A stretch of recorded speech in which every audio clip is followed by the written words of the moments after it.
Hello and welcome back to the channel. Glad to have you here. In today's video we're going to talk about what to do if you have tendonitis and what are the holistic and natural remedies that you can try for helping to heal tendonitis. It's also called bursitis as well, and bursitis is they are both related conditions. Tendonitis and bursitis are related conditions, and this is what we're going to talk about in today's video.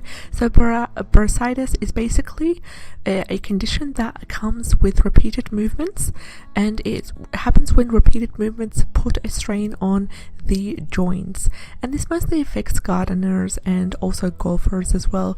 And this is bursitis, but tendonitis is when there is a repeated strain type injury to the body, and this usually affects runners. They can suffer from a type of tendonitis which is called achilles tendonitis, and also people who typists, people who do a lot of data entry as well. They often experience the pain in the wrists. So in order to heal both of these conditions, the bursitis and the tendonitis, we need to first understand that there is a strong need for us to take a break, to allow our body to rest, to simply take a break from the activity that triggered the flare-up in the first place. And this is really important because what the remedies will do in this case, they're effective, yes. They will also help us to reduce the inflammation, and this will ease the soreness, but the remedies cannot work unless we acknowledge that there is a need to take a break from the activities. There's a need to allow our body and our joints and our wrists to rest, and taking a break is really important, and it will also allow us to heal. And while we are taking a break, it usually can take us about several weeks in order to heal our area that hurts due to bursitis or tendonitis.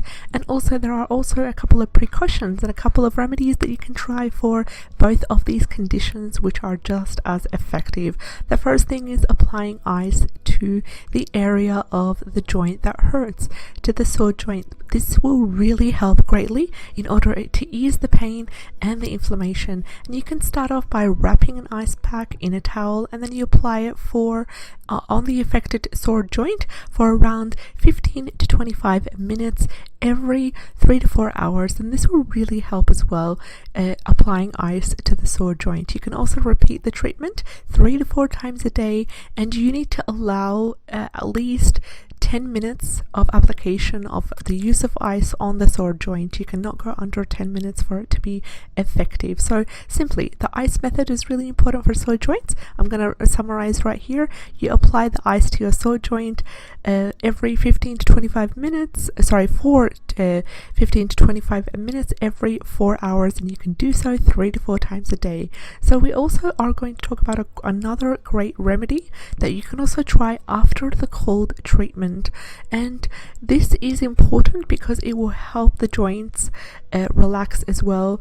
And this is basically by alternating the cold with the heat, and what the heat does in this case is that it increases the blood flow to the injury, and this will help us to heal faster. You can also use a heat pack that you can heat in the microwave or other forms of heating as well. I understand that there's also a electronic heating pad that also works great, and you can do so by placing that heat pad on the area after using the cold treatment. So you use the cold treatment, then you wait about 3 to 4 days after using the cold treatment, and you apply the hot treatment.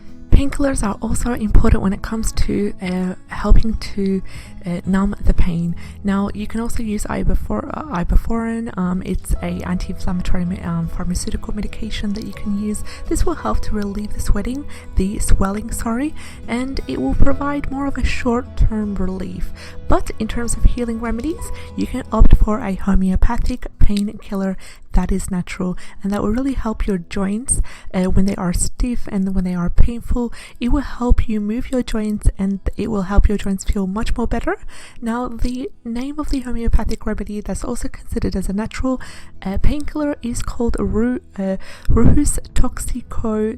rhododendron, and I will include that name of the homeopathic remedy in the description box below for you to refer to with the exact spelling of it. And you can take that homeopathic remedy in a strength of 6C or a 12C dilution every 3 to 4 hours until you feel relief. And this is really important as well. So if the joint pain becomes worse as you move, you can also take another homeopathic remedy, which is much more stronger than the first one, and this one's called Bryonia. You can take that at a 6C or a 12C every 3 to 4 hours until the pain goes away. And for pain that comes in waves and it comes suddenly and strongly, homeopathic practitioners and also the ones that are working in the homeopathic store, usually they are practitioners, they can also recommend a stronger homeopathic remedy, and ones that are best to be used are arnica. We've talked about arnica in the channel here. I will link to the arnica video if you want to watch that and know more about using arnica and the benefits and the side effects and so forth. This is also great to be used as a painkiller, and usually you take arnica in a 6C or a 12C dilution every 3 to 4 hours. Now please make sure you consult your medical holistic practitioner when it comes to using homeopathic and herbal remedies as well, because it's not suitable for every person. But the ones that we talked about today, the arnica and the bryonia, are quite gentle and they could be used by most people. But then again, please call your doctor and check with your doctor, especially if the pain worsens after 3 to 4 days or it starts to interfere with your activities that are vital on a day-to-day basis. So I hope you enjoyed the video. I don't want to make it super long for you, but in the next video we'll be talking about a specific recipe that is really effective to be used as a rub to help soothe the tendonitis and help to provide relief for that. So stay tuned. I'll see you in the next video. If you enjoy videos like this, subscribe, like and share. Thank you so much for supporting the channel, and I'll see you in the next video. Take care and have a great day.